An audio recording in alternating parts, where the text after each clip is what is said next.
Welcome back to the Oklahoma Sports Grind. I'm Austin Wood, and I'm here with Andrew Tice. We're going to talk about social media. It's real in today's society. It's something that can change somebody's life. Over 3 billion active internet users have social media. 47% of all internet users use Facebook. There's Facebook, there's Twitter, there's Instagram, there's Snapchat. There's all kinds of different things that go on, and high school kids, young adults, all of them use, and all of them use it every day. It's something that can truly change your life. I know as an athlete, you're expected to be held to a higher standard. So some of the things you post on social media can really affect your future. College coaches, scouts, recruiters, anybody like that, they look at that kind of stuff. And whether you think it's private or not, they'll be able to get access to it. If they ask you, hey, can I check out your social media, and you tell them no, well, that's a reflection on you. If it's not private and they can see what you're posting and you have things on there that doesn't represent their organization well, that could be, a scholarship down the drain. Tice, go ahead and tell us what you think about it. Well, yeah, the first thing about it is social media is a really good thing, because social media is so big out there. It's allowed us to reconnect with friends, connect with family members, and network with really great people out there, from business people to college coaches. But it comes with a big responsibility, especially for a student athlete. Social media, in a lot of instances, has really stopped an athlete from receiving a scholarship, from going to a certain college.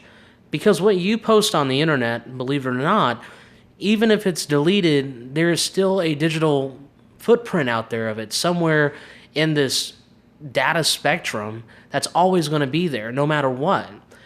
College coaches, they check Facebook, they check Twitter, they check all of your social media accounts. That's why when you do these recruiting information sheets, one of the things they ask you, if you have a social media account, put down your Twitter name, put down your Facebook, Instagram, all of it, because coaches, universities, they want to make sure the character is a reflection of their university. And if it's not, then they're going to go a different route, because at the end of the day, when it comes down to college recruiting, it's business. Yeah. And one thing I saw too, it was something I read. It says, never let a 140 character tweet cost you $140,000 scholarship. Yeah. I can't emphasize enough that it's something you retweet, it's something you post or whatever. You can post it, somebody retweets it, and I guess what? It's out there for good, no matter if you delete it or not. Instagram pictures, things like that. Now, let's say you go to a party or something. Kids go to a party, yeah, have fun. Live life, have fun, but do it responsibly. If you're not 21, you're not legally able to drink. Don't smoke weed. Don't do drugs. Future is so bright for a lot of these kids, and for some of them to throw it away over a picture or a party, or so many times you see these kids with all the talent in the world, if they have good grades. But I was reading earlier, there was some I was a college scout, 2 great basketball players getting recruited from the same team. Mm-hmm. The coach went and looked at their Twitter, and he says, well, we're only going to be recruiting one of these kids. And the head coach of the basketball team asked him why. He said, well, we looked at his Twitter, and it's not reflective of our university and how we handle things here.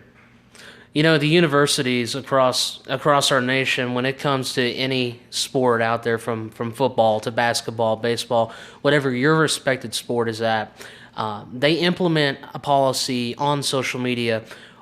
Something the University of Clemson has actually implemented for the past couple of years, especially with their football team, is that they have banned social media on student athletes during regular season. They can still check their social media. They can, they don't have to delete it, but they just can't post anything. They are banned from doing that, or they will, incur disciplinary action. And a lot of people want to say, well, that's against their right and so forth, whatever on that. Here's the thing. When you have a social media account, understand there comes a big responsibility with that. Everybody can see exactly what you are posting, what you're saving as a picture or sending out as a video.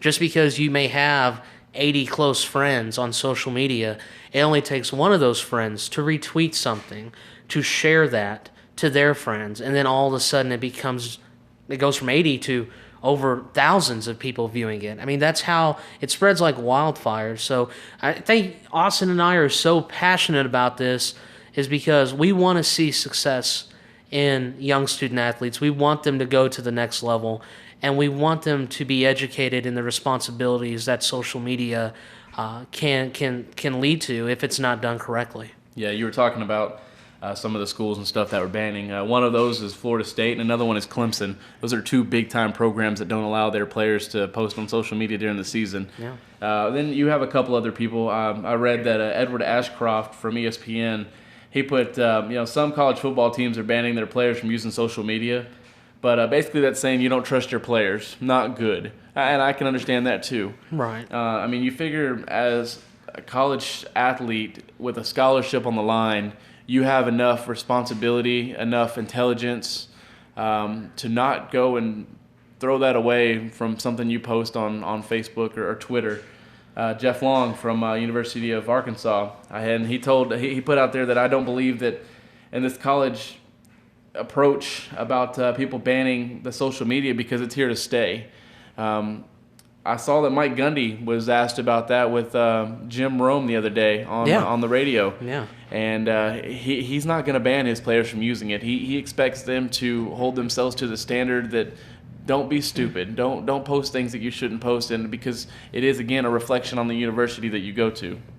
Right. And the thing about that is, and I am not going to sit here and talk about all coaches in any sport are like this, but there are a lot of coaches that implement this social media ban because they don't trust their players. There are a lot of coaches out there that have a mindset of we need to win. I'm going to get what I can. I don't care their character of life, a reflection of the university. I don't care, but we can do this to make sure that it's not getting out there into the public. You have those coaches. And then you have the coaches that are out there that say, use social media. You know what is expected of you. You are, again, playing for something bigger than yourself. You're being recruited for something bigger than yourself. It's a reflection not just of you. It's a reflection of your family, your friends, and your community. So you have those different types of coaches, and not speaking bad on coaches at all. It's just there's different types. And I think that's where you kind of lead into the whole, well, it's not a good idea, or, the trust issue thing. At the end of the day, it comes down to the student athlete. Yeah, I agree. I think that somebody you can look at is Cardale Jones. Cardale Jones is one of the three quarterbacks there at Ohio State. He actually led them to the championship this past season. This was back last year. It was actually in 2012, I believe. He put, why would we have to go to class if we came here to play football? He said, we ain't here to play school. Classes are pointless. Looking at that, that's something that really caught me off guard because your education is the most important thing. You're not there to be a football player. You're there to get an education. You're there to better your life. Mm-hmm. Now, if you have the opportunity to go play in the NFL or Major League Baseball or even the NBA, congratulations. But at the same time, if you go in your first season, you tear something or break something and it ruins the rest of your career. I mean, look at Greg Oden. I mean, promising first-round number one draft pick, I think it was back in 2007 when he was drafted, and you look at that, and his career's just gone down the drain. I mean, he just had to sign overseas in China to play because his career is pretty much over with. But, if he has an education, he's got something to fall back onto, and he doesn't have any worries in the world. It's funny, you have this picture pulled up of Cardale Jones's tweet that he sent out a few years ago. It's funny, he deleted that tweet within hours, but does it tell you how many retweets it got? I mean, it got a lot of retweets. At this point in time, when this was snapped, we're looking at 50 retweets on here. So that was just probably within moments of it being posted. Later down the road, it was actually this year in April, he did a throwback Thursday. He said, still can't believe I tweeted something as stupid as this, but hey, we live and we learn. After your religion, family, and faith, nothing is more important than education. # student before athlete. It's only a lesson if you learn from it. And I think that's great, He learned from his mistake. I mean, you people are going to make mistakes, but at the same time, if you can learn from them, or if somebody can help you with those mistakes to help you try to prevent them, if you go to post something and you think back, well, that podcast that Austin and Andrew did, it's going to prevent me from posting that. Then we're making a difference. Then Cardell Jones is making a difference by posting that on there. So it can be used as a positive influence if you allow it to. If you want to, be reckless and you want to post pictures or statuses or tweets or anything like that are, like I said, reckless. I think reckless is a good word because you can throw your life away, your college career, your, anything, and then you're looking at what? You're going to a small school or something like that. If they let you come in, if they don't check your information, your Twitter, your Facebook, and I just don't want to see that happen. So I hope that anybody who listens to this, takes it to heart, realizes what they're posting on Twitter and Facebook and Snapchat and Instagram, all the different varieties of social media that are out there. There's just so many, and more keep popping up. Well, and you know what? Let Tice be real for a minute here. Here's the thing: we live in a day of age of technology is everywhere. We student athletes in high school grew up with technology. So the technology part of social media, you should really understand that what you post, again, is going to be on you, okay? So we have so many athletes out there in the professional world and the high school world that you can see, that'll start pointing fingers as well. Another reflection of yourself is accountability. You have to be accountable for all of your actions. Support your teammates and coaches. Tweet out or post good things about them, pictures with them. They're your brothers, they're your sisters. All right, you are part of a sisterhood, a brotherhood in whatever respected sport that you are playing. The best outlook on social media is the student athlete who's using it correctly. And that's what we want to make sure that you guys understand. If you have questions, don't ever hesitate to ask your coaches about it. You have teachers, you have your parents, but honestly, at the end of the day, if you have to second guess anything that you post on social media, probably shouldn't post it. Yeah, I agree. Social media, use it for a positive influence. Take the time to say thank you to your fans, to your parents, teachers, administrative, anybody. Support your teammates and your coaches, Send out tweets to them, hey, good game, stuff like that. Use it as a positive influence because coaches who see that, they want people like that on the team. They want people like that to come in and say, this guy is going to be not only a star on the field, but he's also going to be great in the locker room. And those are the kind of leaders and stuff that these coaches are looking for. Mm-hmm. There's not enough leaders in this world. Yep. And, we want those leaders to shine. We want them to especially on social media, there's too many people who are posting a bunch of nonsense and junk, and we want people to step up and be leaders, and we think that there's a lot of potential for that around here. A lot of these athletes and stuff that we see just locally, there are some leaders out there, and hopefully they can take the time to influence other people. I think that's huge. Absolutely. Well, I think coming up in the future, we're going to have a podcast dedicated strictly to the female athletes around here. We're going to have some softball players on. We're going to have some head coaches from some of the volleyball programs around. We're going to do that one dedicated solely to the female audience. So we're also going to be covering football. Football starts next week. Can you believe it? Man, we are excited. Excited. It's finally back. I know, man. It's been a long off season. High school teams around the state, around the metro area, they've been hard at practice. A lot of high schools have wrapped up their inter squad scrimmages. They're into the first week of actually going out to other schools and scrimmaging. A little bit more about that in a second. But Austin and I are going to be going out to the McLeod versus Christian Heritage Academy game at McLeod next Friday. Yes, sir. It was just scheduled this last week. It's going to be during what's called 0 week. Not many teams actually play during this week. Most of the teams start the following week. But Christian Heritage is scheduled McLeod, and it's going to be a great game. Yeah, I mean, Christian Heritage right now, you said they're ranked number 5. Yeah, preseason 5 in 2A. And McLeod, both schools actually have new head coaches. On Christian Heritage Academy, this will be his second year, it's correct? Second year, Coach Merrill. Coach Merrill's in his second year, but on McLeod's side, they have a guy that played football at McLeod. For a while, he was coaching running backs and assistant offensive coordinator at Midwest City High School, and he's back as a head football coach at McLeod.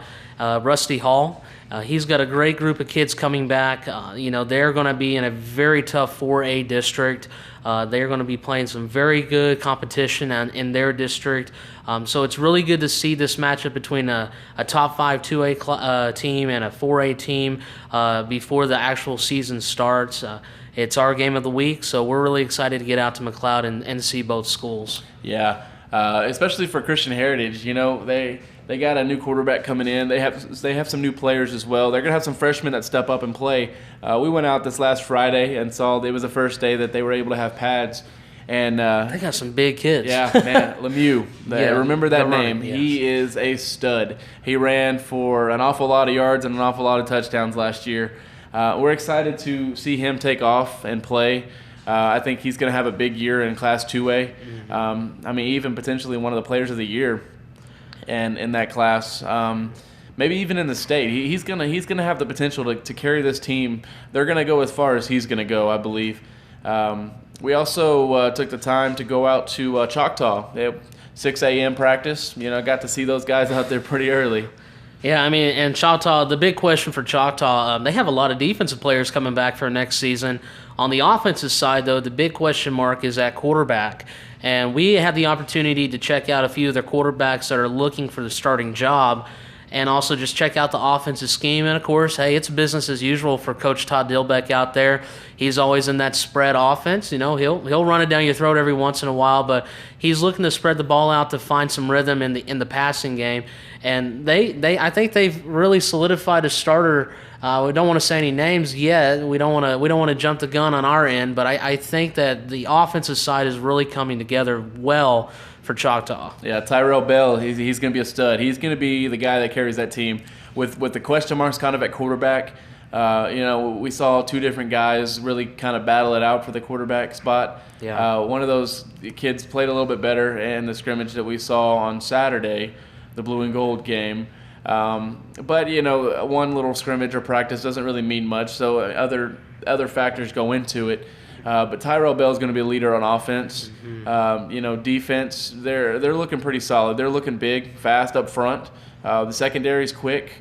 So I'm expecting big things from the defense. Yes. I think when we go over to Del City.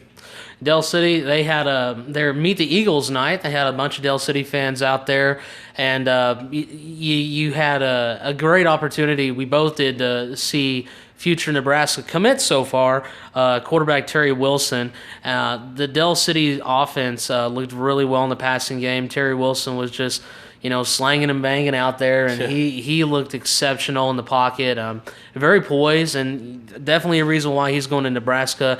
What I'd like to see going into week 1 when they go and play PC West on Thursday, that will be September 3rd at 7 p.m., is how the offensive line will play. They lose a lot of guys from last season.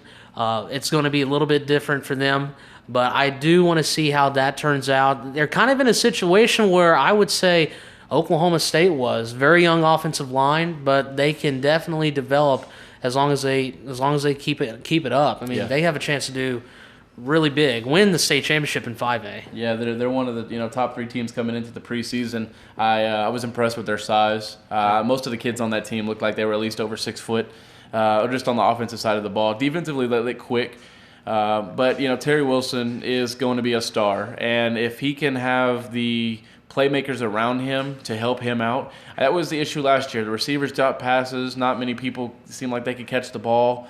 If they can have some guys step up and catch the ball this year, he's going to have probably the biggest numbers in 5A, I believe. Yeah, definitely. But then you go across the other side of town and you go to Carl Albert in 5A and you look at what they have coming back and, quarterback-wise, man, that kid's big too, But between him and Terry Wilson, those are 2 guys you wouldn't want to see in a dark alley somewhere. Big kid, strong, can throw the ball. Tight spirals. It's enjoyable to watch them throw the football. Yeah, definitely. Dickerson is his name, right? Bryce Dickerson. Yes, sir. Yeah, and the kid is just phenomenal. He has great arm strength. Carl Albert, it's business as usual, of course, for Gary Rose and his coaching staff and players at Carl Albert. They're looking, of course, nothing less than a state championship every single year, and they may be gunning for their 12th state championship. Yeah, Lawton Mac's going to be tough in 5A, but I think we have two contenders here in our area that can give them every bit that they can handle. I think that who was the kid that I was impressed with? Diego Richards? Running back Diego Richards. Man, phenomenal. That kid, I tweeted out that I said that kid looks like he's going to be on the USA Olympic track team. He's quick. He is very, very quick. Very, very. When he had the ball in his hands, he was a playmaker. It's going to be very hard for defenses in Class 5A to tackle that guy in space. Yeah, I agree. Kind of. I mean, you look back at the kid from OSU last year. I mean, I know you're a Cowboy, so yeah. No names will be said. Yeah, I think we're looking to Midwest City will start off this year too. They'll start off against Booker T. Washington on the road. That's a matchup of number 2 versus number 3 in 6A2. It's going to be we'll break down next week's podcast. I think we're going to break down each game and the previews and stuff like that. We'll do that within the next 2 weeks. But what are your early projections as to how the Bombers will do this year? I'm going to be real honest. I'm a Bomber, so a lot of Bombers out there are listening to this. Defensively, they're just reloading. Midwest City has guys that can go on the defensive side of the ball. So, again, don't expect anything different on the defensive side. It's going to defense coordinator Jason Sexton. We both know him. Phenomenal guy. He was my coach. He's a great football coach. Great, a guy when it comes to, what we talk about, social media, weightlifting.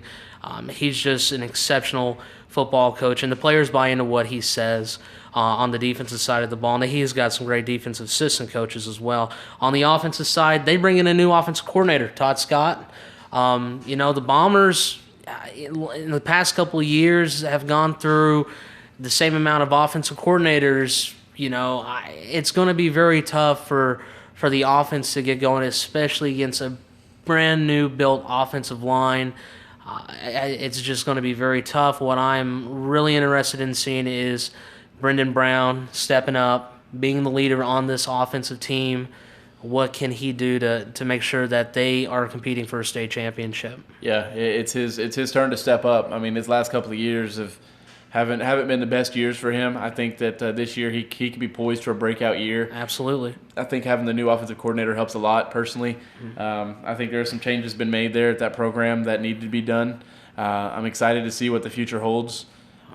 This year it looked promising. You got some tough games, a lot of tough games on the road. You're at Lawton, at Enid, at Booker T. Your first 3 games are at Booker T. You come home and play Carl Albert, and then you go to Del City. I mean, that is a gauntlet there. Yeah, itself. You're looking at 2 of the top 3 teams in 5A, and you're looking at a top 2 team in 6A2. So that's difficult in itself.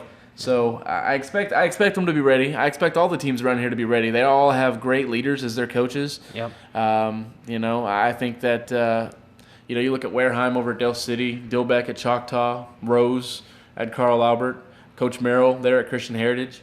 I think that these guys are all great leaders, and those are all coaches that you want to play for. And I think that these kids should be excited for the upcoming season. Absolutely. And we're excited for the upcoming season.